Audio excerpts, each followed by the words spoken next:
Hello दोस्तों, मेरा नाम अरूपा मिश्रा है। मैं आपको आज इतिहास पढ़ाऊँगा, पूरी इतिहास कंप्लीट करूँगा। कोई भी आप एग्ज़ाम दें, वनडे यहाँ तक कि पीसीएस का भी एग्ज़ाम दें तो आप दे सकते हैं और लिख भी सकते हैं, इसे बताया जाएगा। देखिए जो हिस्ट्री है, ठीक है, हिस्ट्री पहले बात, हिस्ट्री के जनक कौन है? हेरोडोटस है, ठीक है। और हिस्ट्री को सबसे पहले विभाजन किसने किया था? ये जानबूझ थे।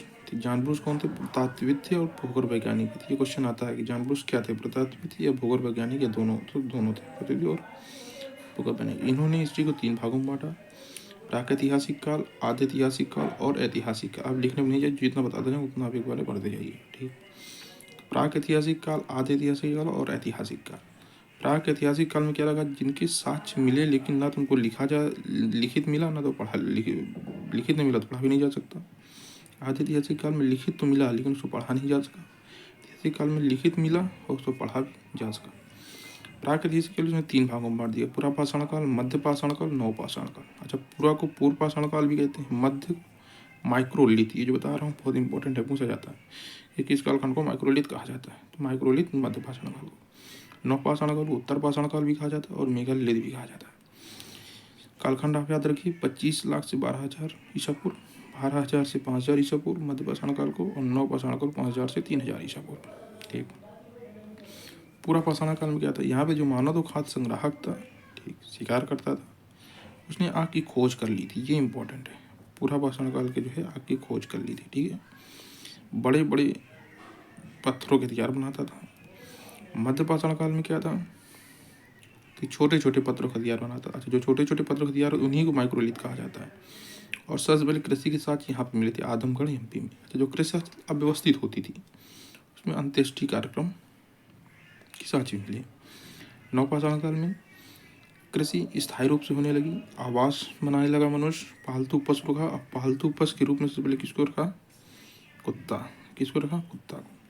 पहिए का आविष्कार किया और इसमें तांबा का आविष्कार हुआ। तांबा को चिरकुलित कहा जाता है, तो ताम पाषाण काल को चिरकुलित कहा जाता है। और इसमें मृदभांड के मिट्टी के बर्तन भी बनाए गए, ठीक। ये तो हो गया जानबूझ के कारण विभाजन। अच्छा, आद्य ऐतिहासिक काल को 2 भागों में बांटा जा सकता है। कौन कौन से? सिंधु घाटी सभ्यता और वैदिक सभ्यता। वैदिक सभ्यता 2 तरीके से बांटी जा सकती है, एक होती है ऋग्वैदिक सभ्यता, एक होती है उत्तर वैदिक सभ्यता। उसको आगे पढ़ेंगे। ऐतिहासिक काल को 3 जानते हैं: प्राचीन इतिहास, मध्यकालीन इतिहास और आधुनिक इतिहास। तो जैसे हिस्ट्री को जानबूझ ने बांटा कालखंड के हिसाब से, वैसे एक हुए, याद रखिएगा, क्रिश्चियन थॉमसन। उन्होंने मिलने हुए क्या कहते हैं कि जो औजार या मिलने हुए मेटल है ना, उनके हिसाब से बांटा।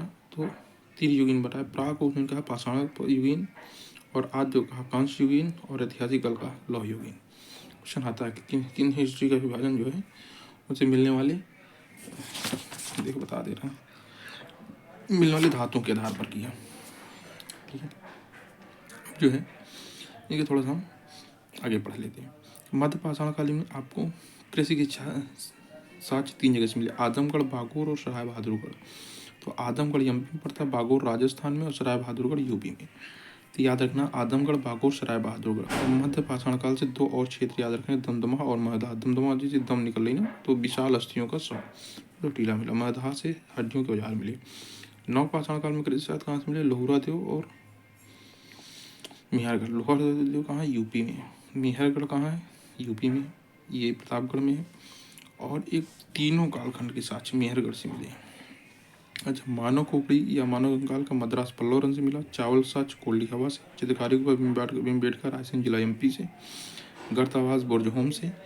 और गेरूवरड़ी हस्तिनापुर से, हरियाणा से। सबसे ज़्यादा गेरूवरड़ी में मृदभांड हरियाणा से मिले। अच्छा, विश्व पुरातात्विक संग्रहालय कहाँ है? कोपेनहेगन में। विश्व पुरातात्विक संग्रहालय कोपेनहेगन डेनमार्क में है। भारत में पुरातात्विक संग्रहालय कहाँ? भोपाल में। उसका नाम मानव संग्रहालय, अब नया नाम होगा इंदिरा गांधी मानव संग्रहालय। तो का जनक कौन कहा जाता है? कनिंघम को, ठीक है। और एक क्वेश्चन आता है, किस इतिहासकार ने कहा था कि इतिहास एक विज्ञान है, ना कि इससे ज़्यादा ना ही से कम, प्योर ही है, ठीक है। तो आज के लिए इतना ही। जय हिंद, जय भारत।